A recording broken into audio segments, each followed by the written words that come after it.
सुप्रभात बच्चों। आज हम लोग हिंदी की कक्षा में बाल महाभारत कथा के पाठ 18 द्वेष करने वाले का जी नहीं भरता है के बारे में पढ़ेंगे।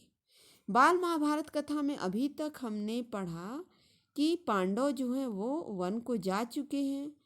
वन में उन्हें अनेक कठिनाइयों का सामना करना पड़ रहा है, ठीक है। और हमने पिछली कक्षा में पढ़ा कि किस तरह से भीम और हनुमान की भेंट होती है और हनुमान कैसे भीम के घमंड को तोड़ते हैं, ठीक है। अब आगे इस पाठ में हम लोग पढ़ेंगे कि द्वेष करने वाले का जी नहीं भरता। पांडवों के वनवास के दिनों में कई ब्राह्मण उनके आश्रम गए थे। वहां से लौटकर वे हस्तिनापुर पहुंचे और धृतराष्ट्र को पांडवों के हालचाल सुनाए। धृतराष्ट्र ने जब यह सुना कि पांडव वन में बड़ी तकलीफें उठा रहे हैं तो उनके मन में चिंता होने लगी। लेकिन दुर्योधन और शकुनी कुछ और ही सोचते थे। उन्हें तो खुशी हो रही थी कि पांडव जो वन में अनेक प्रकार की कठिनाइयों को झेल रहे हैं।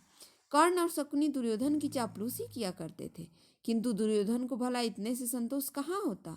वह कर्ण से कहता, कर्ण, मैं तो चाहता हूँ कि पांडवों को मुसीबतों में पड़े हुए अपनी आंखों से देखूं। इसलिए तुम और मामा शकुनी कुछ ऐसा उपाय करो कि वन में जाकर पांडवों को मैं उन कठिनाइयों को झेलते हुए देखूं, ठीक है। कर्ण बोला कि दैत्यवन में कुछ बस्तियां हैं, ठीक है। जब दुर्योधन उससे पांडवों के पास वन में जाने के लिए कुछ उपाय सोचने के लिए कहता है, कुछ ऐसा उपाय सोचो जिससे मैं पांडवों को वन में जाकर देख सकूं कि किस तरह से वो कष्ट को झेल रहे हैं।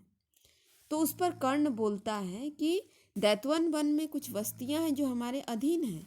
हर साल उन बस्तियों में जाकर चौपायों की गणना करना।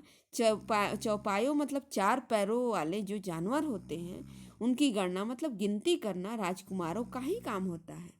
बहुत समय से यह प्रथा चली आ रही है, इसलिए उस बहाने हम पिताजी की अनुमति आसानी से प्राप्त कर सकते हैं। कर्ण अपनी बात पूरी तरह से कह भी न पाया था कि दुर्योधन और शकुनी मारे खुशी के उछल पड़े। राजकुमारों ने भी धृतराष्ट्र से आग्रहपूर्वक प्रार्थना की कि वह इसकी अनुमति दे दे, किंतु धृतराष्ट्र न माने। दुर्योधन ने विश्वास दिलाया कि पांडव जहाँ होंगे वहाँ वे सब नहीं जाएंगे और बड़ी सावधानी से काम लेंगे। विवश होकर धृतराष्ट्र ने अनुमति दे दी। एक बड़ी सेना को साथ लेकर कौरव दैत्यवन के लिए रवाना हुए। दुर्योधन और कर्ण फूले नहीं समाते थे। उन्होंने पहुंचने पर अपने डेरे ऐसे स्थान पर लगाए जहां से पांडवों का आश्रम 4 कोस की दूरी पर ही था।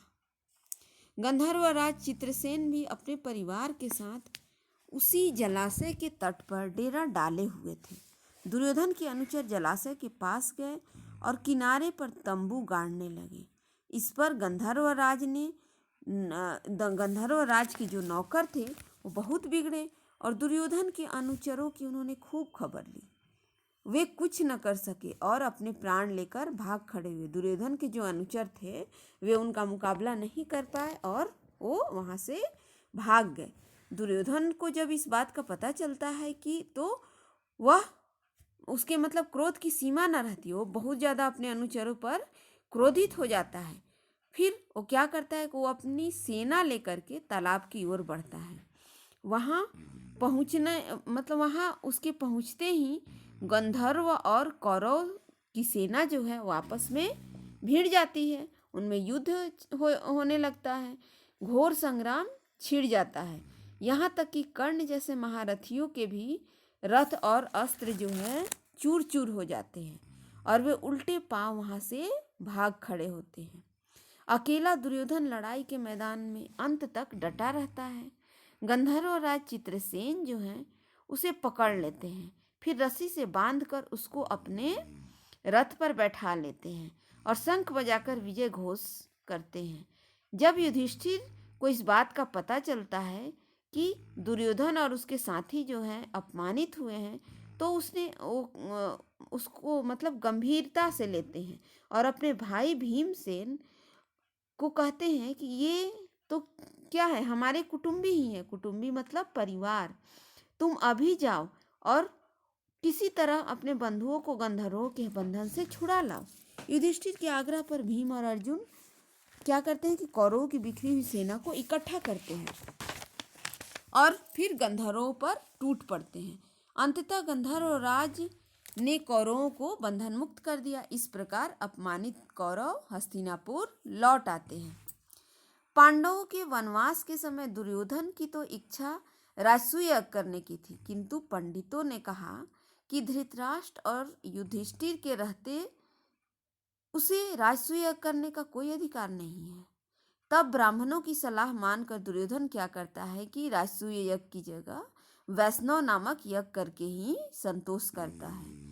इसी समय की बात है कि महर्षि दुर्वासा अपने 10,000 शिष्यों के साथ राजभवन पहुंचते हैं। दुर्योधन के सत्कार से ऋषि बहुत प्रसन्न होते हैं और कहते हैं कि वत्स कोई वर मांगो, ठीक है, कोई भी मनचाहा वर तुम मांग सकते हो।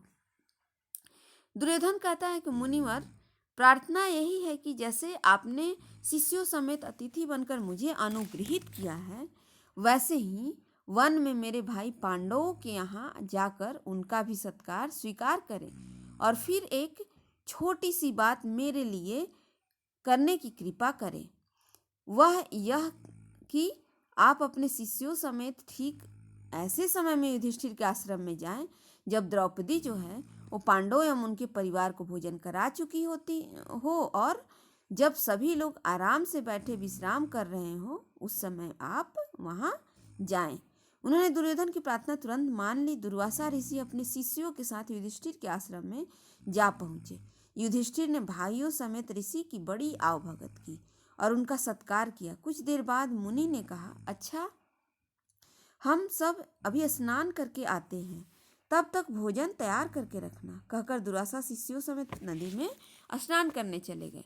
वनवास के प्रारंभ में युधिष्ठिर से प्रसन्न होकर सूर्य ने उन्हें एक अक्षय पात्र प्रदान किया था और कहा था कि 12 वर्ष तक इसके द्वारा मैं तुम्हें भोजन दिया करूँगा।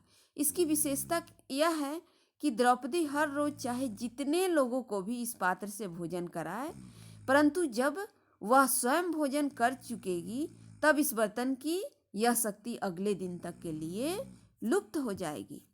जिस समय दुर्वासा ऋषि आए उस समय द्रौपदी सभी को खिला पिलाकर स्वयं भी भोजन कर चुकी थी, इसलिए सूर्य का अक्षय पात्र उस दिन के लिए तो खाली हो चुका था। द्रौपदी अब बड़ी चिंतित हो उठी और कोई सहारा न पाकर उसने परमात्मा की शरण ली। इतने में श्री कृष्ण कहीं से आ गए और सीधे आश्रम के रसोई घर में जाकर द्रौपदी के सामने खड़े हो गए। बोले, बहन कृष्णा, बड़ी भूख लगी है, कुछ खाने को दो। द्रौपदी और भी दुविधा में पड़ गई। कृष्ण बोले, जरा लाओ तो अपना अक्षय पात्र, देखे कि उसमें कुछ है भी या नहीं। द्रौपदी हड़बड़ा कर बर्तन ले आई। उसके एक छोर पर अन्न का एक कण और साग की पत्ती लगी हुई थी।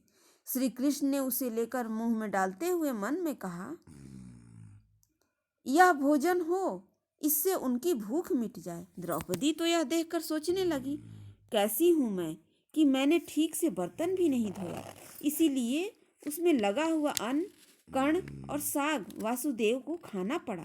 धिक्कार है मुझे। इस तरह द्रौपदी अपने आप को ही धिक्कार रही थी कि इतने में श्री कृष्ण ने बाहर जाकर भीमसेन को कहा, भीम जल्दी